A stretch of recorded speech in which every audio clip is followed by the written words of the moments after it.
Vada. Bella sorpresa per me partecipare, venire. Io ho letto un messaggio, Cardinale Parolin mi ha chiesto questo favore trovandomi qui nella mia terra per delle ragioni personali.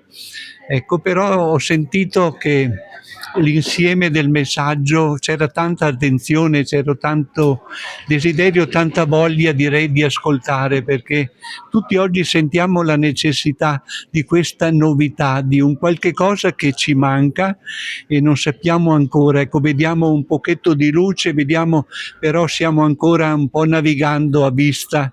Io penso che questo evento di oggi, che ha parlato di problematiche, di problemi, ci indica che bisogna continuare a cercare, bisogna domandare, bisogna chiedere anche ai saggi della vita, direi non solo alla scienza, a tanti saggi della vita che ci aiutino un po' a scoprire un linguaggio di bontà, di gentilezza, di saggezza personale in relazione alla vita, ai suoi eventi, in relazione alla natura. Ecco, noi viviamo in terre che sono di una bellezza straordinaria, le terre del nostro Veneto.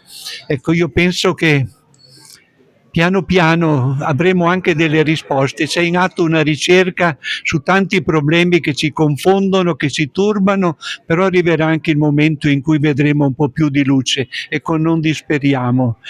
Credo che anche nella nostra gente, nelle nostre terre, c'è sempre un esempio di laboriosità, di onestà, c'è tanta gente che cerca il bene e così piano piano io credo Dio ci dirà anche la strada più giusta, più corretta da correggere e da cercare per aiutare soprattutto la gioventù, ecco, a un cammino di vita che devono percorrere, perché noi siamo coloro che ormai si ritirano dalla storia, ma questa gioventù ha bisogno di essere aiutata a vivere con gioia e con grande amore la vita che Dio ha donato loro.